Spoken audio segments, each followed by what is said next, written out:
Nakapag-subscribe na ba kayo sa aking YouTube channel? Nakapag-like na ba kayo? Nakapag-follow na ba kayo? Ano pang hinihintay ninyo?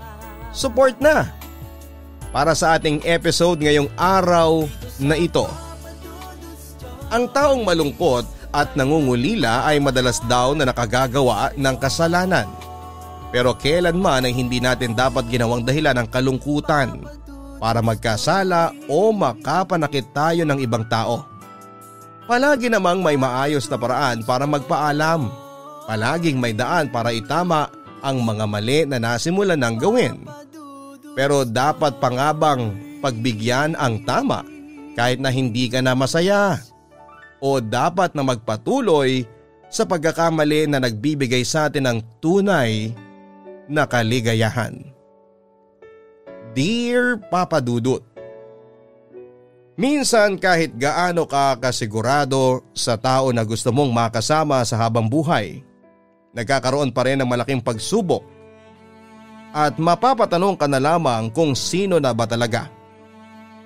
O may iba pa ring tao na totoong nakalaan para sa iyo. Magandang araw sa inyo, Papa Dudut, at sa inyong mga masusugid na tagapakinig.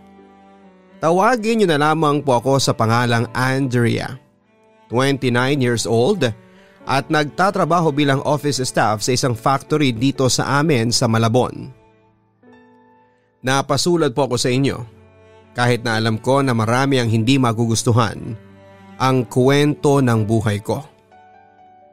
Pero sa kabilang banda, alam ko na makapag-iiwan pa rin ito ng aral sa buhay. Papa Dudut, meron po akong boyfriend, si Topher. Nagkakilala kami sa trabaho at nagkaroon ng relasyon bago siya lumipat ng ibang kumpanya. Sa unang mga taon namin ay naging smooth ang relasyon naming dalawa. Lalo na at si Topher ang tipo ng boyfriend na may effort at mahilig sa mga surprises. Nag-decide na rin kaming magsama sa isang bahay at madalas siyang may inihahandang surprise dinner para sa monthsary o anniversary naming dalawa. Pero totoo pala ang sinasabi nila na habang tumatagal ang isang matamis na relasyon ay tumatabang din, lalo na kung nasa iisang bubong kayo nakatira. Papa Dudut, nasa 8 taon na ang relasyon namin ni Topher nang ma-promote siya sa kanyang trabaho. Mula noon ay naging abala na siya at halos hindi na kami nag-uusap pa. Kahit magkasama kami sa isang bahay ay marami rin kaming mga lakad at special event na nawawala sa isipan niya. Kagaya lamang noong birthday ng mama ko na dapat ay dadalaw kami at magkasama sa bahay ng mga magulang ko.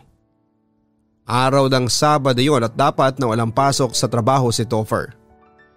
Pero nagulat na lamang ako nang makita ko siyang nakabihis at sinasabi niyang may rest day overtime daw siya ng araw na yon. Sobra talaga akong nainis dahil matagal na naming yung napagplanuhan. Pero dahil may commitment na sa opisina ni Topher, hindi ko na siya pinilit pa na sumama sa akin papunta sa bahay ng mga magulang ko. Nangako naman siya na susunod na lamang kapag pwedeng mag-out ng mas maaga sa trabaho niya. At kagaya nga ng inaasahan ko, hindi na siya nakasunod hanggang sa makauwi na nga ako sa apartment namin. Grabe, ang traffic talaga kanina kahit Sabado na ngayon, ang sabi pa ni Topher nang makauwi siya sa bahay namin. Pasado 7:00 na noon ng gabi at mukhang napagod talaga siya sa biyahe niya pa uwi. O babe, sakto ang dating mo, kakatapos ko lang magluto. Halika na rito sa kusina, ang yaya ko naman sa kanya. Sorry babe, hindi na ako nakasunod kanina, kina tita. Sagot naman ni Topher nang makalapit na sa lamesa. Ayos lang, saglit lang din naman ako sa kanila dahil may solo date din pala sila ni Papa kanina. Hindi ko na rin sinabi sa kanila na susunod ka kasi alam ko naman na hindi mo rin magagawa. Ang sabi ko naman na may himig ng pagtatampo ang boses. Sorry talaga babe ha. Sobrang tambak lang ng trabaho ko kanina. Teka, parang ang bango ng niluto mong ulam ah. Paglalambing pa niya. Oo, niluto ko lang naman yung paborito mong adobong manok na may pinya. Sagot ko bago ko nilapag sa lamesa ang ulam na niluto ko. Kaagad namang kumuha ng kanin at ulam si Topher at nilagay sa plato niya. Sobrang sarap nito. Namiss ko talaga itong mga luto mo. The best na adobong manok mo. Ang papuri naman niya sa niluto ko. Sus, ng bola pa ito. Lahat naman ng luto ko the best para sa'yo. Bukod sa kinakainan mong fast food, ako lang naman talaga nagluluto para sa'yo, no? Babe, may gusto nga pala sana akong hilingin sa'yo. Panimula ako sa bagay na gusto kong sabihin sa kanya. Sige, ano yan? Kahit ano pa yan ibibigay ko.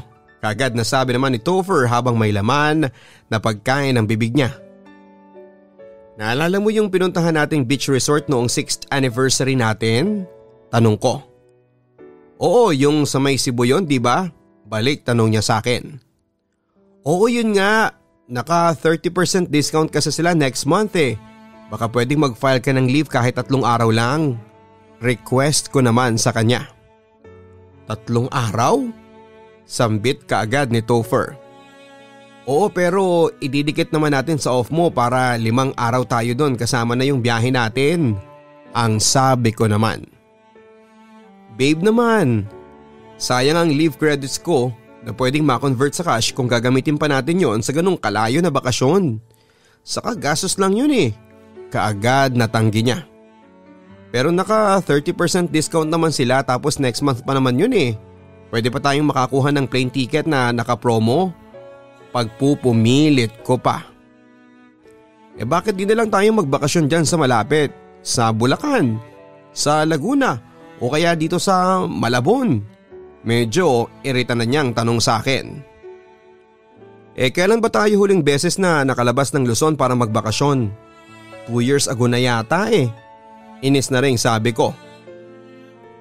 Alam mo naman na hindi ganong kadaling mag-file ng leave sa amin, di ba? Lalo na ngayon sa posisyon ko sa trabaho. Ganito na lang.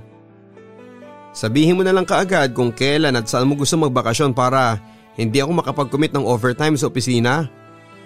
Mas kumalma na niyang sagot dahil alam niya na medyo nainis na talaga ako sa kanya. Tapos ano? Biglang hindi ka na naman po pwede. Alam mo Topher, paulit-ulit na lang tayong ganito. Sagot ko. Mas lalo lang ako nainis kasi palagi lang din namang ganon ang sinasagot niya sa tuwing yayayain ko siyang magbakasyon kaming dalawa. Babe, huwag ka nang magalit. Alam ko naman na kasalanan ko talaga kasi nawawalan ako ng oras sa'yo. Pero para sa ating dalawa din tong ginagawa ko sa trabaho. Gusto ko kasing mas makaipon para sa future nating dalawa saka pandagdag sa ipon natin para sa kasal. Basta babe, mag-set ka na lang kaagad ng schedule sa malapit na resort and promise, hindi talaga ako magkukumit ng rest day overtime sa schedule na yon. Paglalambing pa niya. Papadudot mas madalas ang pag-aaway naming dalawa ni Topher tungkol sa trabaho niya. Habang tumatagal kasi mas lalo rin siyang nawawala ng oras sa akin at sa relasyon naming dalawa. Hindi naman talaga ako yung tipo ng demanding na girlfriend. Pero syempre, iba pa rin yung nakakapag-date kami sa labas. Kahit 2 o 3 beses lang sa isang buwan. Oo nga, magkakasama kami sa bahay pero kapag darating siya galing sa trabaho, kung hindi siya pagod ay palagi namang mainit ang kanyang ulo. Kapag wala naman siyang pasok, tulog lang siya buong maghapon. Kaya halos hindi na rin talaga kami nakakapag-usap na dalawa. At sa tuwing aawayin ko siya tungkol sa pagiging sobrang busy niya sa trabaho, wala siyang ibang gagawin kung hindi ang mag-sorry at sabihin sa akin na para rin sa future naming dalawa ang ginagawa niya. Hindi ko alam papadudod kung nakakabawas pa talaga ng pagmamahal kapag nababawasan ang oras ninyo ng karelasyon mo para sa isa't isa. Basta ang alam ko lang noon ay unti-unti ko nang hinahanap ang dating kami ni Topher. Yung kami noong masaya pa kami sa bawat isa. Sakto naman sa pagpasok ng bagong lalaki sa buhay ko noon. Christian ang pangalan niya. At bago lang siya sa kumpanya namin. Dahil ako ang naka-assign na mag-train sa kanya sa trabaho, ako rin ang madalas niyang nakakasama. Mabait na tao si Christian, matangkad, maputi at masasabi kong gwapo rin naman. Hindi rin ako attracted sa kanya noong unang beses kaming nagkakilala. Lalo pa nga nang magparamdam siya sa akin at type niya ako. Kaagad ko pa nga siyang sinabihan noon na huwag na niyang ituloy kung may balak siyang pormahan ako. Dahil nga may long time boyfriend na ako. Ang hindi ko alam noon papadudod ay si Christian pa pala ang magiging taga-salo ng mga hinanakit ko sa boyfriend ko. Minsan kasi kaming nagkita sa isang restaurant kung saan ay hindi na naman ako sinipot ni Topher dahil sa trabaho niya. Saktong nandun din si Christian dahil nakipagkita raw siya saglit sa mga dati niyang kaklase. At dahil kaming dalawa na lamang ang magkasama, marami kaming napagkwentuhan ng mga bagay-bagay tungkol sa buhay naming dalawa. Grabe, ang lakas mo rin palang kumain, no? Natatawang po ako nang maubos halos ni Christian ang isang plato ng spaghetti na in-order naming dalawa. Napansin mo rin pala. Nakakahiya tuloy. Nakita mo kung gaano ako katakaw. Ayos lang. Hindi naman halata sa katawan mo na puro muscles ang sabi ko naman. Nakasuot kasi siya ng fitted na t-shirt kaya halata sa katawan niya ang magandang hubog ng kanyang muscles. Siyempre, kailangan pa rin tunawin ang taba kahit jogging-jogging lang. Teka, hindi na ba talaga susunod ang boyfriend mo dito? Tanong niya. Hindi na, asa pa ako. Bakit mo natanong? Sagot at tanong ko rin sa kanya. Wala lang. Curious lang ako palagi ka ba niya talagang hindi sinisipot sa mga date ninyo? Muling tanong niya. Hindi palagi pero madalas. Goal seeker kasi ang si Topher May target siya na makuhang posisyon sa trabaho niya ngayong taon kaya ayon, nagpapakitang gilas na naman. Sagot ko. Kaya naman nawawalan siya ng oras sa'yo? Tanong naman niya. Obviously, gano'n na nga. Hindi ko na nga matandaan kung kailan kami huling beses na nagbakasyon Yung ganitong simpleng date nga lang hindi niya pa ako magawang siputin, di ba? Iniisip ko na lang talaga na para sa future namin ang pagpapakasipag niya sa trabaho. Malungkot na kwento ko habang inaalala ang ilang date namin ni Topher na hindi ito sumipot. Nakakasawa at nakakapagod din pala talaga. Pero dapat hindi niya pa rin ginagawa sa iyo to. Hindi kanya dapat pinapabayaan at ang relasyon ninyong dalawa. Komento pa niya. Wala nakasanayan ko na lang din. Siguro nasanay na lang din siya na parang okay lang din naman sa akin ang lahat. Saka magkasama naman kami sa bahay kaya bakit pa siya mag-e-effort na pumunta sa ganitong klase ng date? Sagot ko pa. Yun kasi talagang madalas na dinadahilan sa akin ni Topher na magkasama naman kami sa bahay. Kaya bakit mag-aaksaya pa kami ng oras at pera na magkita at kumain sa labas? Alam mo, naniniwala ako dun sa sinasabi nila na mas mabilis magkasawaan ng magkasintahan kapag magkasama sila sa iisang bubong at wala nang ibang ginawa kung hindi ang sundin ng mga araw-araw nilang routine sa bahay. Kaya dapat kahit halos para mag-asawa na kayo, ginagawa niyo pa rin yung normal na ginagawa ng magkasintahan. Yung kumakain sa mga ganitong restaurant o kaya nag-out of town kayong dalawa na kayo lang ang magkasama para lang hindi mawala yung spark. Yung sinasabi nilang magic sa relasyon, saka para hindi kayo mabilis na magkasawaan sa isa't isa. Iba pa rin yung may social life kayong dalawa na magkasama. Hindi yung puro bahay at trabaho lang. Mahabang litanya naman ni Christian. Lahat ng sinabi niya ay may point, Papa Dudut. Pero sigurado ako na hindi naman yon maiintindihan ng boyfriend ko. Sana parehas na lang kayo mag-isip ng boyfriend ko. Siya kasi, bukod sa trabaho, ang iniisip niya kapag nagsasuggest ako ng mga ganyang date, dagdag gastos lang sa kanya yan. Kaya palagi siyang tumatanggi. Ang sabi ko pa. Kung para naman sa mahal mo, bakit mo iisipin yung gastos? Ano ba naman yung kahit isa o dalawang beses sa isang buwan na gumagastos kayo para sa inyong dalawa, hindi ba?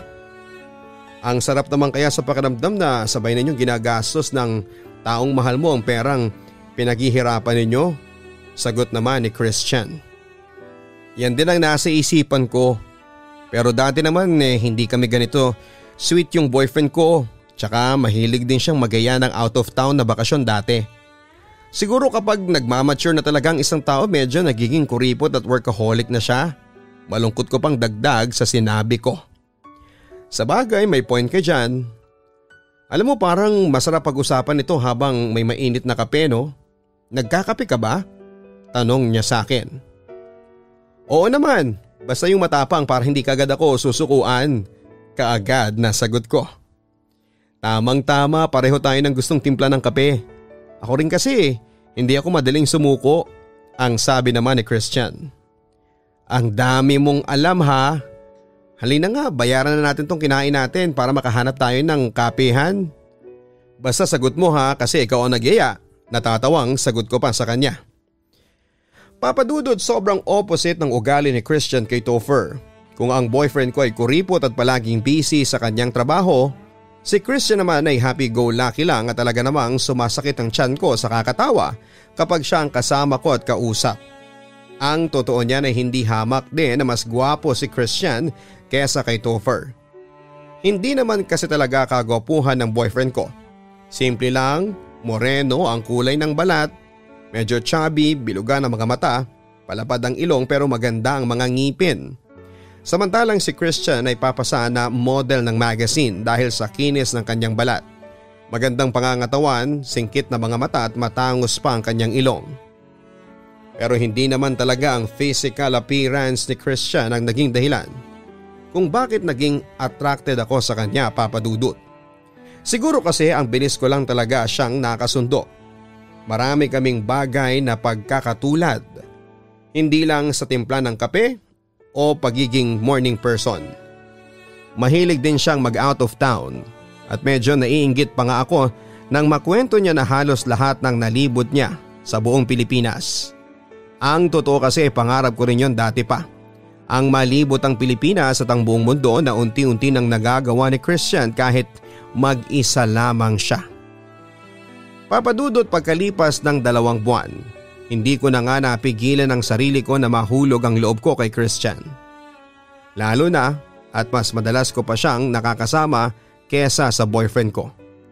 Alam kong nararamdaman yun ni Christian kaya nang tinanong niya ako minsan tungkol sa nararamdaman ko, hindi na ako nag-deny pa.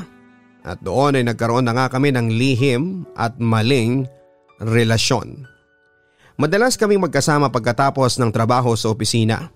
Hindi kasi kami pwedeng magpahalata na may relasyon sa mga katrabaho namin. Kaya sinusuli talaga namin ang bawat oras na magkasama kami sa motel o kaya ay sa kotse niya.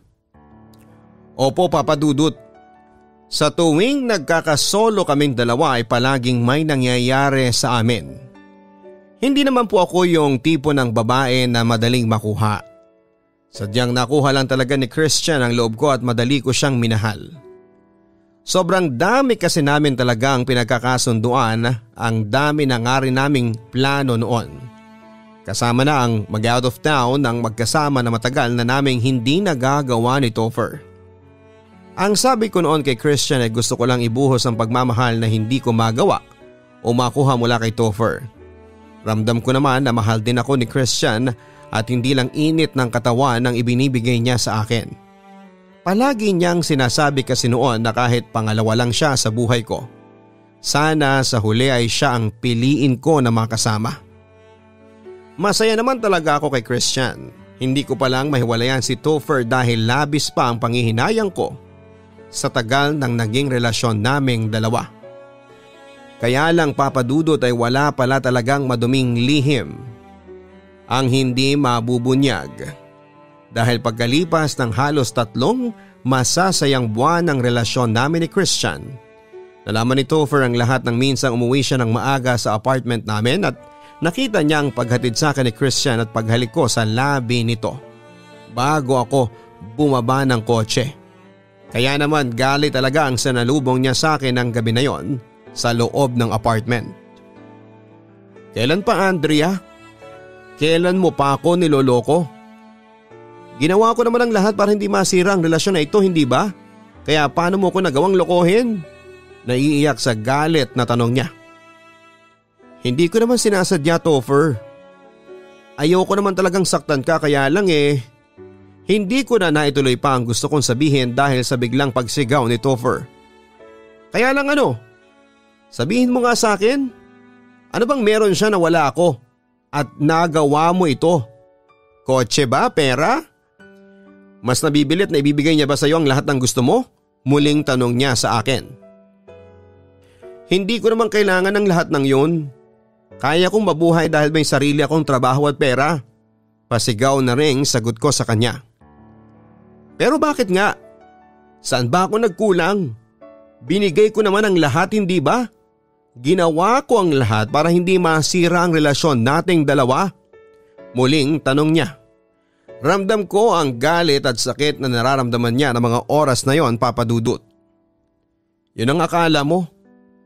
Pero alam kong nararamdaman mo na may problema na tayo. Hindi naman kasi pwedeng umikot na lang sa trabaho natin ang mga buhay nating dalawa, ang sabi ko. Para sa'yo din naman tong ginagawa ko, hindi ba? Para sa ating dalawa, giit pa ni Topher. Para sa'yo, hindi para sa akin. Para sa walang katapusan na promotion na hinahabol mo dyan sa trabaho mo, kaagad na sagot ko. Sa ilang taon na pagtatrabaho niya, alam ko naman na hindi talaga para sa akin o sa amin ang ginagawa niya, kundi para yon sa sarili lamang niya. Andrea, kilala mo naman ako dati pa, hindi ba? Workaholic talaga ako. Para naman bago yun para sa'yo, naiinis na sabi niya. Yun na nga yung lahat ng oras mo binigay mo na dyan sa buwisit mong trabaho. Topher, hindi ka naman dating ganyan. Dahil dati palagi kang humahanap ng paraan para mabigyan mo ko ng kahit konting oras mo lang. Naiiyak ring sabi ko. Para kasing ang sarado ng isip ni Topher. Oo, malaki ang kasalanan ko sa relasyon naming dalawa pero meron din naman siyang naging kasalanan. Hindi lang ako ang nagkasala sa relasyon naming dalawa. Kaya naghanap ka na lang ng ibang lalaki? Kaya niloko mo na lang ako? Pang-uuyam niya. Hindi ko siya hinanap. Hindi ko sinasadyang lahat. Hindi ko sinasadyang makita at maramdaman mula sa kanya ang lahat ng pagkukulang mo sa relasyon nating dalawa. Oo, inaamin ko naman talaga na may kasalanan ako pero wag mong isisi sa akin ang lahat dahil may kasalanan ka rin kung bakit nagkaganito ang relasyon nating dalawa. Hindi ko na napigilan ang sarili ko na sisihin din siya dahil yun naman ang totoo, Papa Dudut. May pagkukulang din siya sa relasyon naming dalawa. At gusto mo pa talaga akong idamay dyan sa mga kalokohan at kasalanan mo? Ang sabi pa niya. Yun talaga ang labis kong kinakainis kay Topher. Hindi niya matanggap sa sarili niya na meron din talaga siyang naging pagkakasala sa relasyon naming dalawa. Hindi yun tungkol sa akin o sa amin ni Christian, ang kasalanan na yon ay tungkol din sa amin ni Topher. Oo, dahil kung hindi ka nawala ng oras sa akin, hindi mangyayari ang lahat ng ito. Nakatira nga tayo sa isang bahay pero parang hindi naman tayo magkasama. Halos hindi na tayo nag-uusap ng matagal. Si Christian, siyang palaging may oras para sa akin. Pinaparamdam niya kung ano yung mga bagay na bigla mo na lang inalis sa relasyon natin. Naiiyak ko ng sagot sa kanya. Kaya mas gusto mo pang ituloy ang relasyon ninyong dalawa kaysa maayos ang sa atin? Mas pinipili mo siya? Andrea, 8 taon yun. 8 taon lang naman yung kaya mong itapon para sa buwisit na lalaki na yon. Alam mo, itigil na natin ang usapan na ito. Wala na rin namang pupuntahan. Niloko mo ko, yun ang point doon. Niloko mo ko kahit ginawa ko na ang lahat para ayusin ang relasyon na ito. Huling sabi niya bago niya ako tinalikuran at nagsimulang maglakad papunta sa may pintuan. Topher, saan ka pupunta? Topher, hindi pa tayo nag-uusap. Sandali lang naman. Topher, ang habol ko sa kanya pero hindi na niya ako nilingon pa at tuloy-tuloy siyang lumabas ng apartment namin. Gulong-gulo ang isipan ko noon, Papa Dudut. May katwiran naman din kasi siya sa lahat ng mga sinabi niya. Ang pagsusumikap na ginagawa niya sa trabaho ay para rin sa future naming dalawa. Iniisip ko tuloy na baka nasa akin talaga ang lahat ng pagkakamali. Baka naging masyado lang ako mapaglaro at mapaghanap. Baka naghanap lang ako ng mapaglilibangan at mapaglilipasan ng oras. Pero hindi Dahil sa totoo lang, sa tuwing kasama ko po si Christian ay napakagaan ang pakiramdam ko. Masyadong mabilis lahat pero sadyang mabilis lang din at naging komportable ako na kasama siya. Ang bilis ko siyang minahal. Siguro kasi ay naramdaman ko mula sa kanya ang lahat ng hinahanap ko kay Topher. Oo, masaya ako kapag kasama ko si Topher. Pero pwede pa pala akong maging mas masaya pa. At nararamdaman ko yon kapag si Christian naman ang kasama ko. Sa totoo lang, Papa Dudut, ay hindi ko po alam kung sino ba ang dapat kong piliin sa kanilang dalawa. Kung kaninong relasyon ba ang dapat kong ituloy. Pero pagkatapos lang din ng ilang oras ay nag-decide na akong tapusin ang 3 buwan na maling relasyon namin ni Christian. Oo, Papa Dudut, mas pinili kong ayusin ang sa amin ni Topher. Kaya lang umalis na si Topher sa apartment namin at tumuloy na siya sa kapatid niya. Pinuntahan ko siya doon pati na rin sa pinagtatrabahuhan niya para subukan siyang kausapin. Dahil hindi niya sinasagot ang mga tawag ko. Aminado naman ako na ako ang nagkamali kaya ako talaga ang gumagawa ng paraan para makapag-usap kami. Pagkatapos ng 2 linggo ng panunuyo ko sa kanya ay pumayag na siyang makipag-usap sa akin at ayusin ang relasyon naming dalawa. Bumalik na rin siya sa apartment at pagkatapos namin na muling pag-usapan ang mga naging kasalanan namin sa isa't isa. Nangako siya na babawi sa mga naging pagkukulang niya.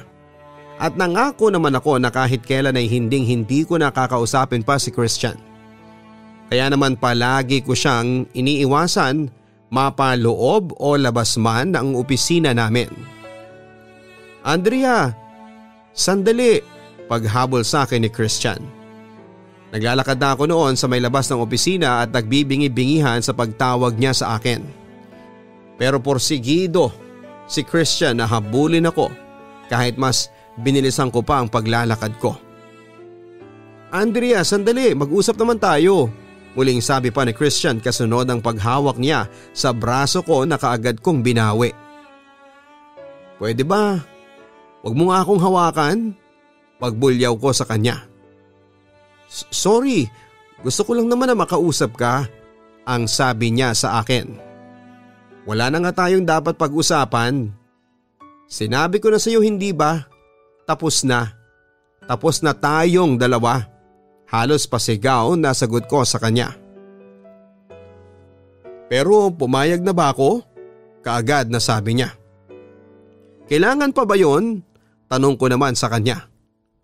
Oo, dahil dalawa tayo sa relasyon na ito. At hindi po pwede na basta mo na lang itatapon kung ano man ang meron sa ating dalawa. Sagot niya. Ramdam kong nasasaktan na siya ng mga oras na yon. At nasasaktan din ako para sa kanya. Pero nagawa ko na nga. Tinapon at tinatapos ko na ang lahat. Dahil gusto ko nang ayusin ang relasyon namin ni Topher. Giit ko sa kanya. Paano tayo? Naluluhang tanong niya. Wala nang hang tayo. Pwede ba, Christian? Huwag mo naman akong pahirapan pa. Pakiusap ko sa kanya. Bakit? Sa tingin mo ba ikaw lang ang nahihirapan? Mas nahihirapan ako dahil ako yung naiiwan sa ere. Naluluhang tanong niya. Kaya nga paulit-ulit ako nagsusorry, di ba? Dahil alam ko na sa umpisa pa lang, mali na ginamit kita. Naiiyak na rin sabi ko. Hindi mo ako ginamit. Minahal mo ako at alam ko yon. Kung ano man ang namagitan sa atin, totoong pagmamahal yon. Sigaw pa niya. Namali pa rin. Kung ano man ang naging relasyon natin mula sa umpisa, mali lahat yon. Muling giit ko sa kanya. Pero pwede naman natin gawing tama, hindi ba? Pwedeng ako yung piliin mo dahil ako naman ang mahal mo. Mas lalong naiiyak na sabi ni Christian. Ayokong itapon at sayangin ang 8 taon na relasyon namin ni Topher. Hindi ko kayang itapon ang mga taon na pinagsamahan namin para lang sa'yo. Naiiyak ko ring sagot sa kanya. So yun ang totoong dahilan. Binalikan at pinili mo lang siya hindi dahil siya ang mahal mo, kung hindi dahil nanghihinayang ka lang sa tagal ng relasyon ninyong dalawa? Andrea, hindi mo ba naisip na dapat mas manghinayang ka sa oras na dapat ay ibinibigay mo sa taong mahal mo? Seryosong tanong ni Christian. Sa totoo lang hindi ko na alam. Isa lang ang sigurado ako ngayon. Gusto ko nang ayusin ang relasyon namin ni Topher. Kaya please lang Christian, layuan mo na lang din ako. Muling pakiusap ko sa kanya bago ako nagsimulang maglakad palayo mula sa kinakatayuan niya. Si Topher ang pinili ng isip ko dahil yon ang naiisip kong tama. Pero hindi ako sigurado kung yun din ba ang sinisigaw ng puso ko.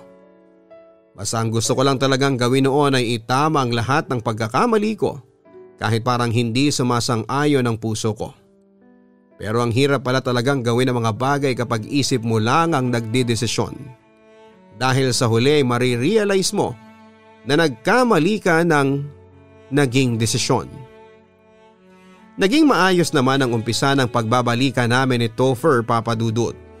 Pero hindi nagtagal ay muling bumalik si Topher sa pagiging malamig, workaholic at mainitin ang ulo sa bahay. At kagaya ng dati, isa lang ang madalas naming pinagtatalunan. Ang sobra-sobrang oras na nilalaan niya sa kanyang trabaho. Sa loob ng 2 buwan na sinusubukan naming ibalik ang dating relasyon namin, ay parang bumabalik din sa dati. Yung Topher na walang oras sa akin at sa relasyon naming dalawa. Hindi ko tuloy minsan maiwasan na hanap-hanapin ang paglalambing na ipinaparamdam sa akin noon ni Christian. Lalo na sa tuwing nagtatalo kami ni Topher. Ang nasa isip ko ay paano kung si Christian na lamang ang pinili ko. Magiging ganon pa rin kaya ako kalungkot. Habang tumatagal ay mas lalong nagiging malamig sa akin si Topher, Papa Dudut. Hindi na kami madalasan nag-uusap o kahit pa nagkikita sa loob mismo ng apartment namin. Madalas rin akong naaalimpungatan sa madaling araw na para bang may kausap si Topher sa cellphone niya sa loob ng CR. Pero kapag kinakatok ko naman siya doon ay lalabas naman siya kaagad at babalik na sa pagtulog na para bang walang nangyari. Minsan ko na rin sinubukan na i-check ang cellphone niya pero bigo ako dahil nagpalit na pala siya ng password. Nagsimula na tuloy akong maghinala noon sa kanya na meron siyang ginagawa na hindi tama sa relasyon naming dalawa. Pero pinilit ko na lang kumbinsihin ang sarili ko na hindi naman siguro gagawa si Topher ng bagay na ikakasira ng relasyon naming dalawa. Kaya lang Papa Dudut, muli akong masasampal ng katotohanan na nagkamali ako ng pinili ng araw na ako mismo ang makahuli sa kung anuman ang tinatago sa akin ni Topher. Nangyari yon nang minsan ko siyang puntahan sa kainan na malapit sa opisina nila. Lunch break nila noon at alam ko na doon siya madalas na kumakain. Gusto ko lang talaga na sabay kaming mag-lunch noon, yun pala ay may iba na siyang kasabay na kumakain. Teka, si Topher ba yung nandun sa may lamesa? Sino yung babae at batang lalaki na kasama niya? Bulong ko bago ako naglakad papunta sa lamesa kung nasaan si Topher. O sige na, saka na lang tayo mag-usap, babalik na ako sa opisina. Narinig kong sabi ni Topher sa kasama niyang babae na may katabing bata. Hi babe, bati ko na nagpahinto sa gagawing paglalakad ni Topher. Babe, anong ginagawa mo dito? Gulat na tanong ni Topher na baka sa mukha niya ang labis na pagkagulat. Wala lang, gusto lang kitang sorpresahin. Pero parang ako yata ang nasurpresa? Sagot ko bago binalingan ang babaeng kasama ni Topher. Topher, sige, salamat ulit ha. Aalis na kami ni Tony. Paalam ng babae kay Topher na halatang umiiwas sa akin. Sandali lang, hindi ka pa pinapakilala ng boyfriend ko sa akin. Aalis ka na kaagad? O baka naman gusto mo na ikaw nang magpakilala sa sarili mo? Inis na tanong ko sa babae bago ko siya hinawakan sa braso niya para pigilan siya sa kanyang pag-alis. Bitawan mo ako dahil wala akong dapat na sabihin sa iyo. Kaagad na sabi niya sabay bawi sa braso niya. Topher, pwede bang sabihan mo tong girlfriend mo? Nakakaya na sa ibang customer eh. Ang baling pa niya kay Topher. Ikaw ang mas nakakahiya dahil sumasawsaw ka sa relasyon namin ng boyfriend ko. Sigaw ko. Wala pa akong preba noon pero sigurado na ako na babae siya ng boyfriend ko. Pwede ba? Ayus-ayusin mo nga yung pananalita mo. Siguraduhin mo muna na tama yung binibintang mo sa akin. Tanggi naman ng babae. Bakit? Magdi-deny ka pa? Huling-huli ko na kayong dalawa. Pasigaw na sagot ko. Okay fine, para matahimik ka na, wala kaming relasyon ng boyfriend mo. Kaya pwede ba? Ayoko ng gulo dahil hindi ako pumapatol sa mga taong makitid ang pag-iisip. Bulyaw ng babae sa akin. Zaira, tama na. Ako nang bahalang magpaliwanag kay Andrea. Sa wakas ay nagsalita na rin si Topher. Bakit ako ang inaawat mo? Yang palengkerang girlfriend mo ang awatin mo. Bulyaw naman sa kanya ni Zaira. Palengkera pala ha? Halika dito. Sinubukan kong hawakan siya sa braso niya pero kaagad siyang nagpumiglas. Hindi kita papatulan dahil kasama ko ang anak ko. Sagot ni Zaira na nakahawak sa batang lalaki na kasama niya. Wala akong pakialam. Halika dito para magkaalaman tayo. Sigaw ko pa. Gusto ko na siyang sabunutan talaga noon pero napigilan na ako ni Topher. Andrea, tama na nga. Tumigil ka na. Muling saway pa ni Topher. Tama na po. Nasasaktan na po ako. Bigla namang umiyak ang batang nasa tabi ni Zaira dahil nahablot ko na ang braso niya na kaagad ko namang nabitawan. Anak, tama na. Huwag ka nang umiyak. Uuwi na tayo. Pagpapatahan naman ni Zaira sa bata na anak pala niya. Andrea, tama na nga sabi. Tingnan mo pati yung bata na sasaktan mo. Muling saway sa akin ni Topher. Hindi ko naman sinasadya eh. Pagtatanggol ko pa sa sarili ko. Daddy, paalasin niyo na po siya. Ang bad-bad niya po. Inaaway niya po kami ni Mami. Ang pag-iyak na yon ng batang lalaki ang nagpatulala sa akin kay Topher. Pakiramdam ko ay tumaas ang lahat ng dugo ko sa may ulo ko sa tindi ng galit na bigla kong naramdaman noon. Daddy? Tinatawag kang daddy ng batang yan? Topher, huwag mong sabihing anak mo yung batang yan ha? Nauutal at naiiyak kong tanong kay Topher. Magpapaliwanag muna ako. Kinakabahang sabi ni Topher. Ikaw? Ang sabi mo wala kayong relasyon ng boyfriend ko. Pero sabihin mo sa akin ang totoo. Anak niyo bang dalawa ni Topher ang batang kargang mo? Tanong ko kay Zaira. Oo, anak ni Topher si Tony. Anak naming dalawa. Okay ka na ba? Madiing sagot ni Zaira. Mami, Daddy, gusto ko na pong umuwi. Ayoko na po dito. Ang bad-bad niya po, inaaway niya kayo. Muling iyak ng bata. Aalis na talaga tayo dito. Tawagan mo na lang ako, Topher, kung kailan mo ulit gustong makita ang anak mo.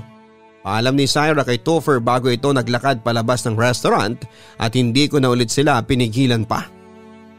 Andrea, isang malakas na sampalang sinagot ko kay Topher nang tawagin niya ang pangalan ko. Napakahayop mo? Niloko mo ko? Huwag ka na magpapaliwanag sa akin dahil narinig ko na ang dapat kong malaman. Iyak na sagot ko sa kanya. Hindi mo kasi naiintindihan kung anong nangyayari eh. Wala naman talaga kaming relasyon ni Zaira. Naiyak na pilit niyang pagpapaliwanag sa akin. Wala kayong relasyon pero may anak kayo. Ang galing mo rin, Topher, no? Napakagaling mong magtago. Alam mo, tama sila. Dapat hindi ko na binigyan pa ng pagkakataon tong relasyon nating dalawa. Dahil mulat sa pool pa lang sa ating dalawa, ikaw na talaga ang manloloko. Naiiyak na sumbat ko sa kanya. Papadudod, hindi ako makapaniwala na totoo pala ang kutob ko na may ginagawang hindi tama ang partner ko. Na niloloko ako ng lalaking pinili ko at binalikan ko. Sobrang sakit lang kasing pinilit ko pang ayusin ang relasyon naming dalawa na matagal na pala talagang sira ng dahil sa kanya. Naisip ko noon na kung hindi ko pa nalaman ang totoo, hanggang kailan niya pa ako lolokohin at itatago na may anak na pala siya sa ibang babae. Papadudot, umuwi na ako ng apartment ng araw na yon para iimpake ang lahat ng mga gamit ko. Pero sumunod kaagad si Topher para subukan pang ayusin at kausapin ako. Pinigilan niya ako kahit buo na ang desisyon ko. Doon siya nagpaliwanag at nangyari ang isang gabing pagkakamali.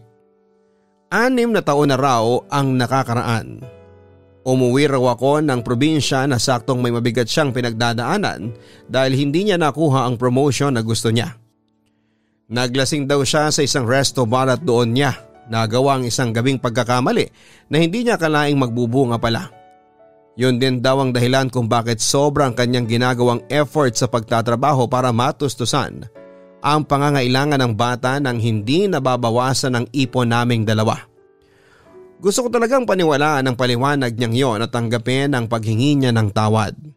Pero hindi ko na nagawa dahil naikumpara ko ang 6 na taon niyang pagsisinungaling sa akin sa 3 buwang kasalanan na nagawa ko sa kanya. Napakaraming beses na pwede niyang sabihin sa akin ang tungkol kay Syra at sa anak nila. Pero mas pinili niyang itago yon at magsinungaling na lamang sa akin. 6 na taon niya akong niloko. At yon ang bagay na hindi ko matanggap pa, kaya tuluyan ko na siyang iniwanan at umuwi na lamang ako sa bahay namin. At yon din ang dahilan kung bakit bigla na lang akong dinalaw ni Christian. Noong una, Papadudot, ay tinataboy ko pa siya dahil nahihiya talaga ako na malaman niya ang totoo. Nahihiya ako na malaman niyang nagkamali ako ng piniling lalaki. Pero hindi siya kaagad umalis hanggang sasabihin ko na sa kanya ang totoong nangyari at ang lihim na tinago sa akin ni Topher sa loob ng 6 na taon. Iniyak ko sa kanya ang sakit at panghihinayang sa mga taon ng buhay ko kasama si Topher. Andrea, hindi pa naman huli ang lahat. Huwag mong palaging isipin kung ano ang nasayang mo sa kanya. Mas piliin mo kung anong pwedeng masayang sa mga darating na araw o buwan, ang sabi pa ni Christian. Pero Christian, ayokong gawin kang panakipbutas. Okay na yung minsan na ginamit kita dahil sa pagkukulang sa akin ni Topher at ayoko nang ulitin yon. Sagot ko kasi alam ko na yon ang pwedeng maging katayuan niya sa buhay ko. Baka kasi hindi ko talaga siya mahal at baka naghahanap lang talaga ako ng pagmamahal. At siyang nakapagbibigay noon sa akin. Pero hindi kami pareho ng nararamdaman. Baka nagkakamali lang talaga ako sa interpretasyon sa nararamdaman ko para sa kanya. Pero wala na akong pakialam kahit maging palakip-butas ako sa habang buhay dahil alam ko naman na mahal mo rin ako. Naguguluhan ka lang ngayon sa mga nangyayari? Naiiyak na sagot niya. Pero paano kung hindi pala talaga? Paano kung sa bandang huli si Topher pa rin talaga ang mahal ko? Tanong ko naman sa kanya. At least, binigyan mo ng chance yung tayong dalawa. Andrea, ako yung nandito lang para sa'yo. Ako yung laging nagpaparamdam ng lahat ng pagkukulang sa'yo ni Topher. At kung gusto mo kong gawing panakipbutas, sige, okay lang. Pero please naman bigyan mo naman sana ako ng chance kahit na isang beses lang dahil pinapangako ko sa'yo na ang isang beses na yon ay panghabang buhay na nating dalawa. Pagmamakaawa pa niya. Christian, ayoko lang na mas masaktan ka kapag hindi nag-workout ang lahat sa ating dalawa. Hindi na lang kasi ito tungkol sa nararamdaman ko pero tungkol na rin to sa'yo. Siguro nga nagkamali talaga ako nang pinili ko si Topher pero paano kung mali pa rin na ang lahat sa ating dalawa? Naguguluhang tanong ko. Hindi naman natin malalaman ang sagot kung hindi natin susubukan na, Andrea. Kaagad na sagot niya. Kahit umasa at masaktan ka lang sa bandang huli? Muling tanong ko. Kahit paulit-ulit pa akong masaktan ng dahil sa'yo. Ayos lang sa akin. Basta ang mahalaga para sa akin, ilang beses kong sinubukang bago ako sumuko. At kung sumuko man ako, alam ko sa sarili ko na wala akong ibang pagsisisihan dahil ginawa ko ang lahat para mahalin mo rin ako kagaya ng pagmamahal ko para sa iyo. Naluluhang sagot naman ni Christian. Papa Dudut, ilang araw at linggo ko pang pinag-isipan ang lahat ng tungkol sa aming tatlo ni na Christian at ni Topher. Hindi ko talaga mabitawan kaagad ang mahigpit na 8 taon na relasyon naming dalawa ni Topher. Pero tama naman si Christian. Bakit pa ako magsasayang ulit ng ilang taon kung wala na rin namang kasiguraduhan ang lahat kay Topher? Kaya nang muli kong kinausap si Christian ay sinabi ko sa kanya na pumapayag na ako. Pumapayag na akong pagbigyan ng kwento ng relasyon naming dalawa. Halos maiyak siya noon sa tuwa at nangako na kahit kailan ay hindi niya sasayangin ang pagkakataon na ibinigay ko sa kanya para sa aming dalawa. Pero hindi rin naging madali para sa amin ni Christian ang ipagpatuloy ang relasyon namin, lalo na at nagsimula kami sa mali. Kaya siguro hirap din talaga ako na magbigay ng buong tiwala sa kanya. Ang sabi nga ng iba, takot ako sa sarili kong multo. Pero mahal ko na talaga si Christian at alam kong ganon din naman siya sa akin. Kaya ginawa namin ang lahat para mapanatili naming matatag ang relasyon naming dalawa. Ang pinakamahalaga lang naman ay matutunan namin kung paano magtiwala sa isa't isa. Doon ako sobrang nahirapan noong una. Pakiramdam ko anytime ay pwede akong lokohin ni Christian kagaya ng ginawa ko kay Topher. Kaya inalis ko na lang ang takot na nararamdaman ko na baka may magkamali sa aming dalawa. Mas pinagkatiwalaan ko na siya at mas ibinigay ko ang pagmamahal ko na para sa kanya. Pagkatapos nga ng 1 taon ay nag-decide na kaming magpakasal ni Christian. Wala naman pala talaga sa tagal ng relasyon para masabi mo na kayo na talaga ang para sa isa't isa. Nasa kung paano ninyo ingatan at mahalin ang bawat isa. Hindi rin naman perpekto ang relasyon naming dalawa. Paminsan-minsan, Papa Dudut, ay nagtatalo pa rin kami. Pero sabay naming nilalampasan ang mga pagsubok para patunayan na rin sa iba na hindi na lahat ng nag-uumpisa sa maling relasyon ay napupunta lamang sa wala. At hindi lahat ng tiwala na nasayang sa dati mong minahal ay masasayang lang sa bago mong kapareha. Papa Dudut, muli ako nagpapasalamat sa pagpili at pagbasa ninyo ng sulat ko. Sigurado ako na marami ang nagtataas ng kilay sa kwento ko ngayon sa aming dalawa ni Christian. Hindi ko sinasabi na tama ang ginawa kong paglolo ko noon sa dati kong karelasyon. Pero naipit lang din ako sa sitwasyon kaya ako nagkamali. Pagkakamali na sinubukan ko namang itama gamit ang isinisigaw ng puso ko. Lubos na gumagalang, Andrea. Ang pagkakamali ay madalas na nag-uumpisa sa pagkukulang ng isang tao. Pero hindi ibig sabihin noon ay nagkakaroon na tayo ng karapatan na lokohin at saktan ng kapwa natin. Maraming salamat kay Andrea sa pagpapadala mo ng iyong sulat. Nararamdaman ko na marami nga sa mga listeners natin ngayon ang nagre-react at nagtataas na ng kilay dahil sa ginawa mong panluloko sa dati mong boyfriend na si Topher. Hindi naman sa kinukonsinti kita sa ginawa mong pagkakamali pero siguro naiintindihan ko lamang kung bakit mo nagawa yon. At dapat nasa umpisa pa lamang ay sinubukan mo nang itama ang lahat ng pagkakamali. Na bago mo sinimulan ang relasyon ninyo ni Christian ay tinapos mo muna kung ano man ang namamagitan sa inyo ni Topher. Hindi talaga madaling bitawan ang maraming taon ng relasyon na pilit mong iniingatan. Pero sinaalang-alang mo na lang sana ang mararamdaman ni Topher sa oras na mahuli niya ang maling relasyon ninyo ni Christian. Na nangyari na nga dito sa inyong kwento. Ganon pa man, may naging pagkukulang at pagkakasala din namang nagawa sa iyo ang dati mong kasintahan. Kaya tama lang na binigyan mo ng oras ang sarili mo na magmahal ng iba. Mga ka-online, alam ko na may oras talaga sa buhay natin ang natutokso tayo lalo na kapag may pagkukulang o pagkakamaling nagagawa ang ating mga karelasyon. Pero bago pa humantong ang lahat sa pisikal na emosyon, nasakitan ay matuto tayong tapusin ng tama ang isang relasyon bago tayo pumasok sa isang bagong kwento kasama ang bagong tao sa buhay natin. Hanggang sa muli, ako po si Papa Dudut dito sa Papa Dudut Stories Online.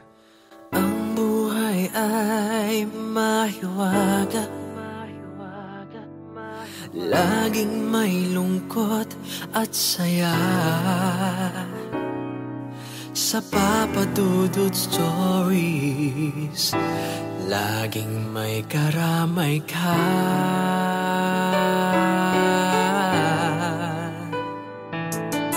Mga problemang kaibigan, dito ay pakikinggan ka. Sa Papa Dudut Stories, kami ay iyong kasama. Dito sa Papa Dudut Stories, ikaw ay hindi nag-iisa.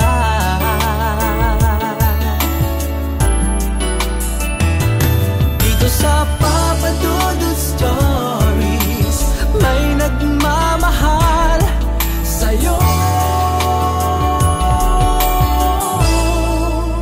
Papa Dudut Stories, Papa Dudut Stories.